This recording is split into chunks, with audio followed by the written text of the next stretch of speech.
Hello,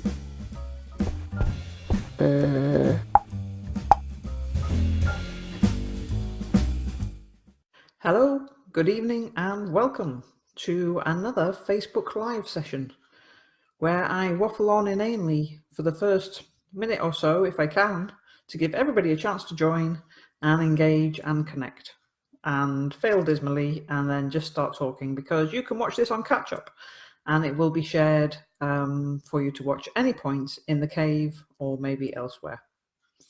So as I talk, feel free to engage as you connect and ask questions and do whatever. But the reason for this Facebook Live session is there was a recent report and a recent study that came out that said 1 in 4 girls aged 14 self-harm or admitted to self-harming. Now that is, without doubt, a far smaller number than actually happens.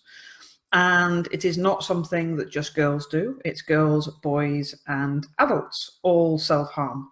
And so all this was a sample where they found how many people admit it. So, hey, Valerie.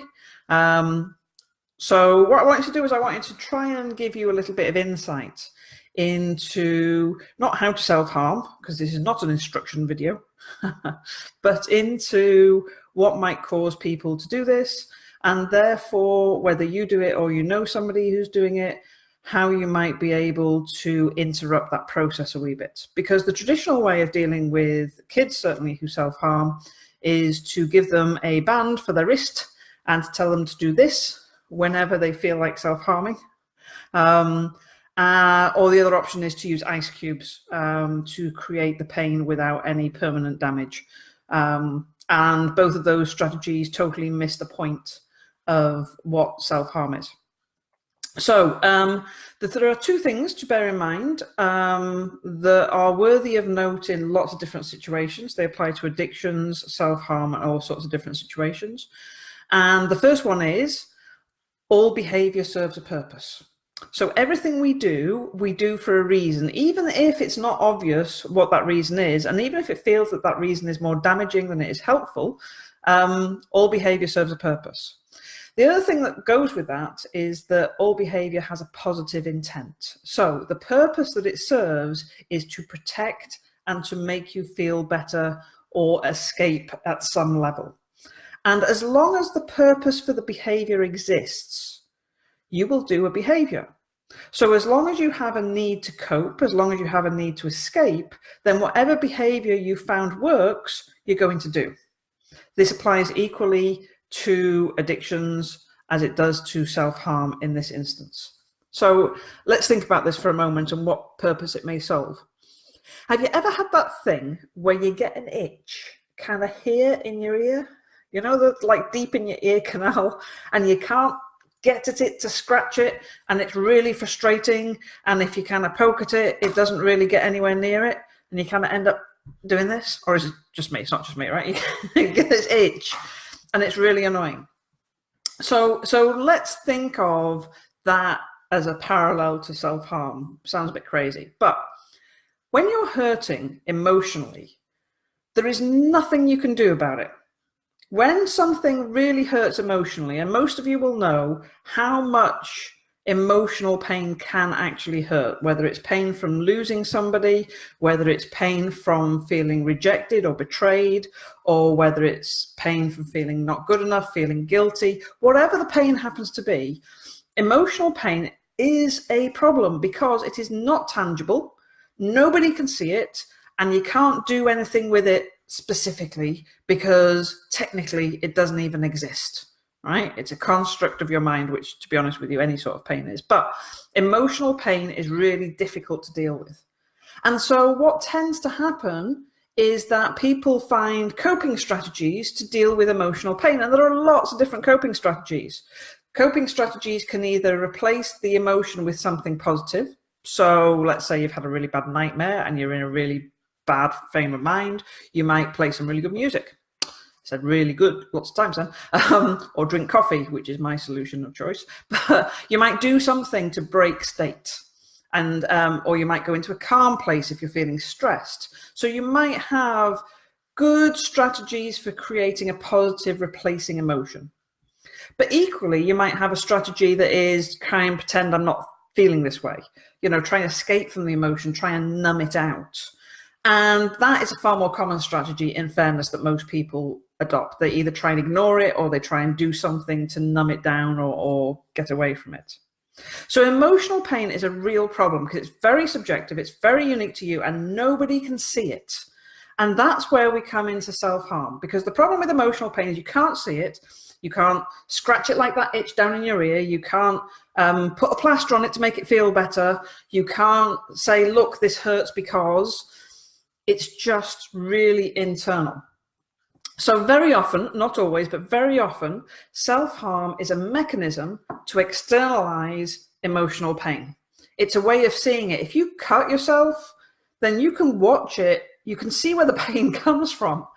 You can watch it heal, you can do things to make it heal, you can make it worse again. You have control over this pain. And so self-harm, whichever way people do it, and there are lots of different ways of doing it, which, as I say, I'm not going to go into, but is a mechanism generally, as I say, not always, but is a mechanism to externalize a really intense emotional pain that's really hard to deal with. It's a lot easier to deal with physical pain. And this is why this kind of pinging your wrist, that kind of pattern interrupt, that's not going to help. That doesn't do anything to help with what's being caused inside. An ice cube, how can you see that heal? It's not usually about the physical pain. There is the endorphins released from the physical pain, but it's not usually that leads people to self-harm in the first place. They may kind of get a buzz off it eventually, but that's not the main purpose. So all behavior serves a purpose. All behavior has a positive intent. The purpose and positive intent of self-harm is to externalize intense emotional pain and give you some sense of control over it. And, you know, it's not about attention seeking, in that most people who self-harm don't let other people see where they're harming, don't want other people to see where they're harming, feel embarrassed by it. It's just a coping strategy. In the same way as it can be a coping strategy to go for a long walk, it just happens to be a little bit more risky in most cases, but it's all behavior serves a purpose and all behavior has a positive intent, which leads us to what can we do about it?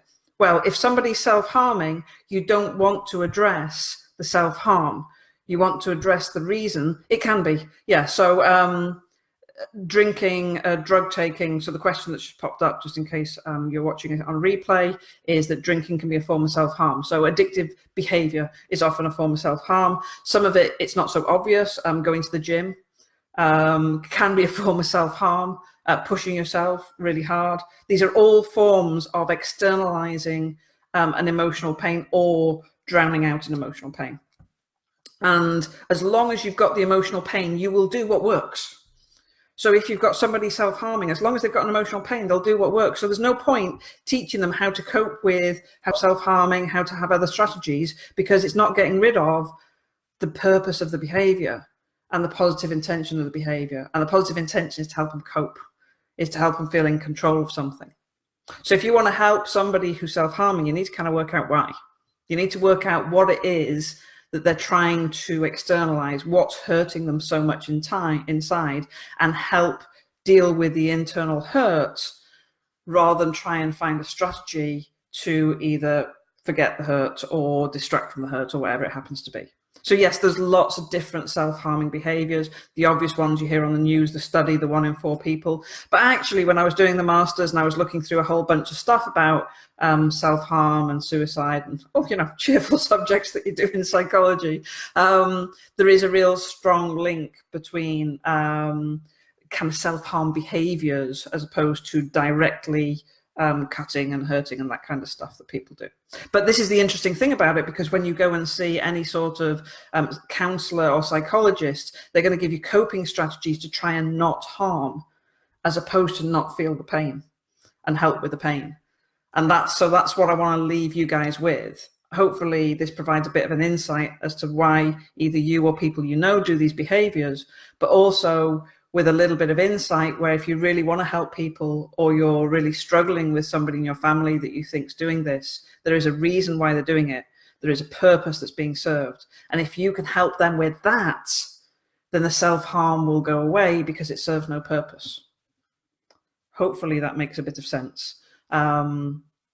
If you've got any questions, you can ask them now if you're online, but if not, just put your questions in the comments and I'll see them and we can have a discussion about it and we can see what's going on.